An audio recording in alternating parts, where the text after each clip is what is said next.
Hi, I'm Peter Seymour, author of the true crime murder book called Seven Bones, which I wrote in conjunction with a good friend and fellow writer, Jason Foster.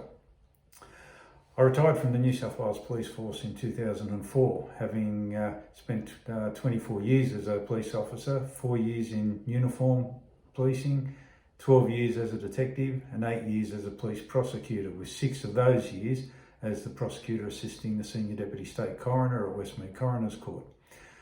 I was one of the lead investigating detectives into the disappearance of Jean Angela Keir, who disappeared in February 1988 from her home at Tregear in the far western suburbs of Sydney.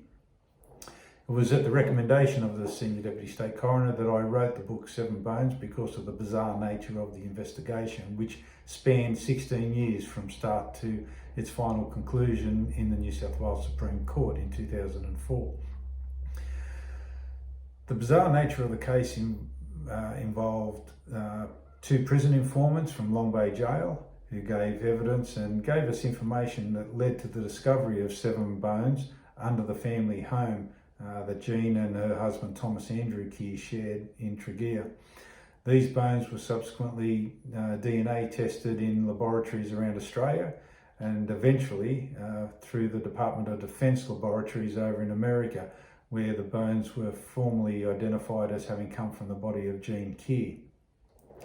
Apart from the bizarre nature of the investigation, which as I said spanned 16 years, I wrote this book to highlight 2 things. One, the nature of domestic violence, which is a global issue that we face these days, and also to highlight the lengths that police officers go to and the effect that these murder investigations have on us as police officers and also our families.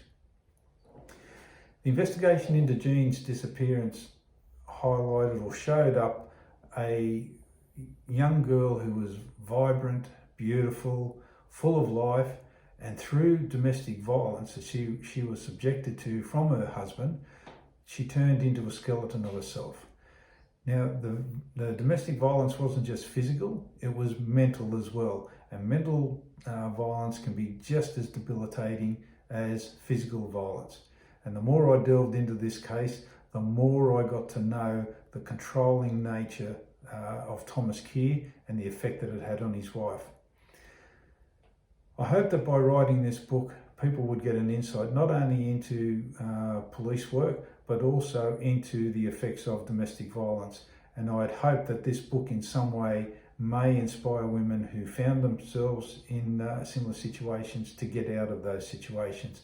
I've been very humbled to have received letters and communication from women, not only around Australia, but also from overseas, who've read Seven Bones, and it gave them the courage to get out of a situation that they found themselves in. Seven Bones not only delves into domestic violence matters and police investigations, but it also serves to send a message to the wider community that if you are a perpetrator of domestic violence, no matter how cunning you think you may be, you will eventually get caught. And I hope that this message gets out there to the wider community, and I hope that you enjoy reading my book, Seven Bones. Thank you.